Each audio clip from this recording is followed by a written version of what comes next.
दोस्तों, ये कहानी एक लड़की की कहानी है जिसका नाम रिचा है। उसे डांस करने का बहुत ही शौक था। दिल में हमेशा एक ही सपना पलता था, अपनी कला को निखारने का। घर वालों की नजरें कुछ और ही चाहती थी। उनका ध्यान बस एक ही बात पर था, जल्द से जल्द रिचा की शादी करवा दी जाए। एक दिन एक लड़का दिवाकर उनके घर आया रिचा को देखने के लिए। जब दोनों ने अकेले में बात की तो रिचा को दिवाकर अच्छा लगा और धीरे धीरे यह मुलाकातें प्यार में बदल गई और जल्दी ही उनकी शादी तय हो गई। शादी के बाद रिचा दिवाकर के घर आई। उसे अपनी नई जिंदगी में ढलने की उम्मीद थी, पर शादी के दूसरे ही दिन उसे किचन के कामों में लगने के लिए कह दिया गया। उसकी उम्मीदों के बावजूद अब उसे हलवा बनाना था, फिर बर्तन धोने थे। अगले दिन दिवाकर और रिचा दोनों रिचा के मायके गए। रास्ते में दिवाकर ने कहा कि कोई बात नहीं, मेरी माँ तुम्हें अच्छा खाना बनाना सिखा देगी।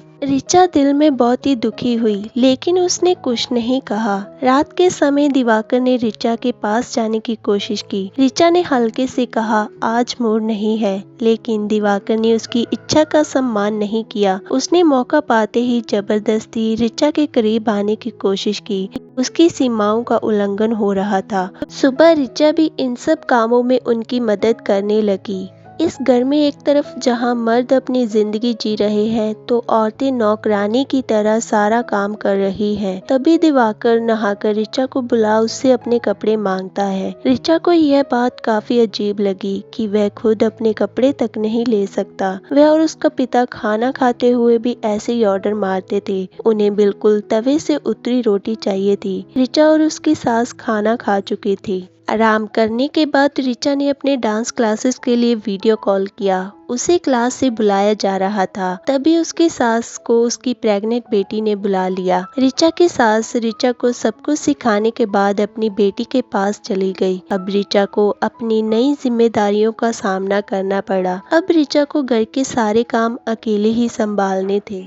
वो खाना बनाने में बिजी थी। जब चटनी पीसते हुए मिर्ची उसकी आंखों में चली गई, आंसू बहते हुए उसने चटनी को मिक्सचर मशीन में बना दिया। उस मशीन की आवाज सुनकर उसके ससुर ने खाना खाते हुए कहा, ये चटनी तो सिलवट की नहीं लग रही। फिर उसके ससुर ने उस चटनी को खाया तक नहीं और अपनी डांस वीडियोस देखने लगी। उधर दिवाकर को लंच देर से मिला। रिचा को लंच तैयार करने में थोड़ा समय लग रहा था। फिर उसके ससुर ने कमियां निकालते हुए कहा, यह तो बिरयानी नहीं, कुकर में बना पुलाव है। दिवाकर ने भी घर आकर रिचा को काफी सुनाया। बोला कि मैं 12-12 घंटे काम करता हूँ और तुम समय से खाना भी नहीं भेज सकती। रिचा की आंखों में अब थकान थी। दिल में सवाल था, क्या वह कभी भी अपनी इच्छा और सपनों को फिर से जी पाएगी, या वो अपनी पहचान और आत्मविश्वास को वापस पा सकेगी। इन सब जिम्मेदारियों के बीच रिचा ने खुद को कहीं खो सा लिया था। रिचा के ससुर ने अपनी पत्नी को फोन करके कहा कि अपनी बहू को अच्छे से काम सिखाओ। रिचा अगले दिन यूट्यूब से देखकर अपने ससुर के लिए मनपसंद खाना बनाती है। फिर भी ससुर ने उसमें कमी निकालते हुए कहा, नमक कम है। रात को जब उसका पति घर आया तो उसने कहा कि बिरयानी बहुत ही हैवी हो जाएगी, मुझे तो कढ़ी और रोटी खाने का मन है। रिचा को फिर से वही सब बनाना पड़ा जो उसके पति ने कहा। रिचा की माँ ने उसे समझाया कि बेटा, ये सब करना पड़ेगा, तुम्हें अपनी पहचान और खुशियाँ तो देखनी ही है, लेकिन ये सब भी जरूरी है। लेकिन रिचा ने ये सब चुपचाप करना जारी रखा। सभी काम खत्म करने के बाद रिचा का पति अपनी मर्जी से उसके साथ सब कुछ करता। वह उसे किसी बात का अधिकार नहीं देता, लेकिन उम्मीदें बहुत ही बड़ा करती है। वहीं दूसरी तरफ रिचा के ससुर को मशीन से धुले कपड़े भी पसंद नहीं थे। उन्होंने रिचा से कहा, तुम इन्हें हाथ से दो।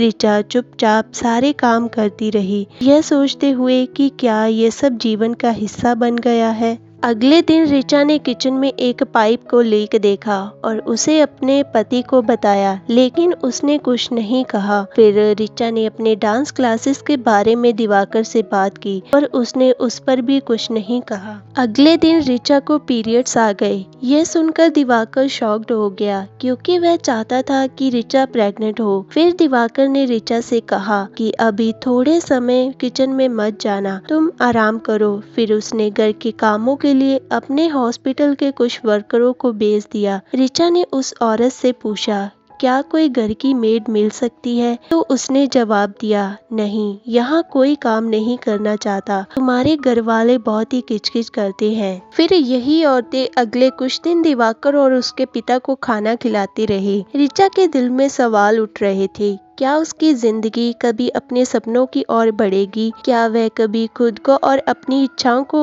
पूरा कर पाएगी? सभी को खुश करने के लिए वह अपनी खुशियां खोती जा रही थी। अब ऋचा अपनी डांस वीडियोस देखते हुए अपने सपनों में खोई थी। उसकी आंखों में एक चमक थी, जैसे उसकी जिंदगी में कुछ बड़ा होने वाला हो। एक दिन अचानक उसने अपनी जिंदगी को एक नया मोड़ देने का फैसला किया। डांस टीचर बनने के लिए उसने अप्लाई कर दिया। यह कदम उसने सोच समझकर उठाया था, लेकिन उसे पता नहीं था कि इसका सामना उसे कितनी मुश्किलों से करना होगा। पीरियड्स खत्म होते ही उसने यह बात अपने पति और ससुर को बताई। वो दोनों बिल्कुल भी खुश नहीं थे। उसके ससुर ने तो साफ मना कर दिया। उसने कहा, यह काम हमारी फैमिली के हिसाब से ठीक नहीं है। ऋचा की आंखों में एक सवाल था, लेकिन उसने कुछ नहीं कहा। अगले दिन उनके घर बहुत सारे रिश्तेदार आए हुए थे। एक के बाद एक सबकी डिमांड शुरू हो गई। किसी को चाय चाहिए तो किसी को शिकंजवी, किसी को गरम कॉफी। ऋचा ने सब कुछ बनाया, पर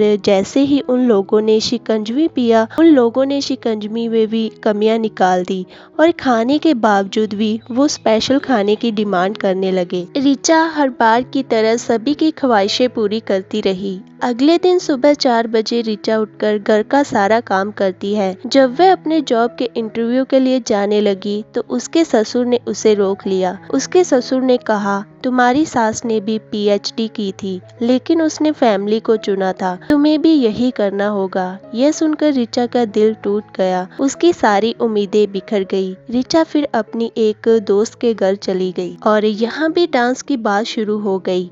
ऋचा की दोस्त का पति बहुत ही स्पोर्टिव था। यह देखकर दिवाकर को कुछ समझ नहीं आया। शराब के नशे में उसने ऋचा को वो सब कह दिया जो कि उसके दिल में था, और फिर ऋचा ने भी कह दिया, तुम लोग तो खाने की टेबल से भी नहीं उठते और मैं तुम्हारे लिए फ्री की काम वाली बाई बन चुकी हूँ। ये सब सुनकर दिवाकर का गुस्सा टूट पड़ा। उसने ऋचा को छोड़ दिया। ऋचा ने उसे मनाने की बहुत कोशिश की, लेकिन दिवाकर ने जवाब नहीं दिया। अंत में वो उसे सॉरी बोलने को कहता है। ऋचा के मन में सवाल था, क्या उसे हमेशा दूसरों की उम्मीदों पर जीना होगा या कभी खुद के लिए भी जी पाएगी? अब हम आगे देखते हैं। दिवाकर दिन में ही फिर से उसके साथ जबरदस्ती करने लगा। ऋचा उसे रोक देती है। उसने कहा, तुम मेरी तो सुनते भी नहीं हो, ना प्यार से बातें करते हो, बस अपने तरीके से सब कुछ करते हो। मेरी खुशियाँ, मेरे सपने, क्या यह तुमसे नहीं होते? दिवाकर ने उसकी बात सुनी, लेकिन उसका जवाब एक बार फिर से ताने जैसा था। उसने कहा, अच्छा लगता है तुम्हें बहुत एक्सपीरियंस है अपनी ख्वाहिशों को पूरे करने का।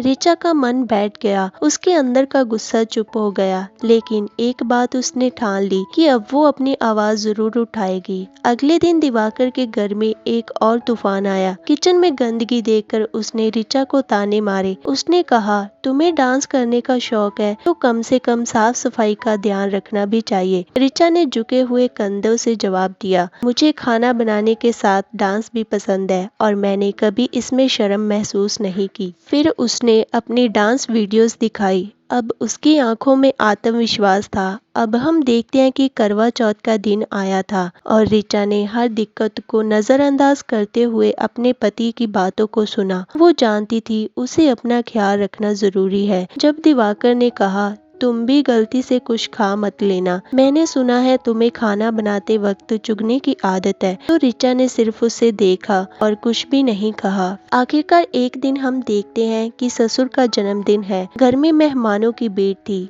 आदमी फिर से शिकंजवी की डिमांड करने लगे। ऋचा अंदर ही अंदर अपनी परेशानियों में खोई थी और दिवाकर गुस्से में कहता है कि यह ड्रिंक कब आएगी। अब ऋचा का सब्र टूट चुका था। वह गुस्से में कमरे से बाहर आई और एक एक मेहमान को ड्रिंक देती चली गई। जब वो दिवाकर के पास पहुंची तो उसने गुस्से में वो ड्रिंक उसके ऊपर ही फेंक दिया। दिवाकर को अब समझ में आ गया था कि ऋचा बहुत कुछ सह चुकी थी, लेकिन अब हद पार हो चुकी थी। ऋचा के आत्मविश्वास की भावना अब पूरी तरह से जाग चुकी थी। वो गुस्से में गाड़ी लेकर घर से निकल पड़ी। लेकिन उसकी सांस ने उसे शांत करने की कोशिश की और कहा कि बेटा, इतनी सी बात पर गुस्सा मत करो। ऋचा का गुस्सा और बढ़ गया। उसने कहा, आप लोगों ने ही अपने बेटे को बिगाड़ कर रखा है। वो बड़ी आंखों से बोली, अब मुझे किसी की मदद की जरूरत नहीं है। थोड़े समय बाद हम देखते हैं कि दिवाकर ने दूसरी शादी कर ली और ऋचा ने अपने सपनों को फिर से जीने की शुरुआत कर ली। उसने अपना डांस फिर से शुरू कर दिया। अब वह किसी की राय पर नहीं बल्कि अपनी इच्छाओं और सपनों के लिए जी रही थी। तो दोस्तों, इसी के साथ हमारी आज की कहानी यहीं पर समाप्त हो जाती है। Thanks for watching.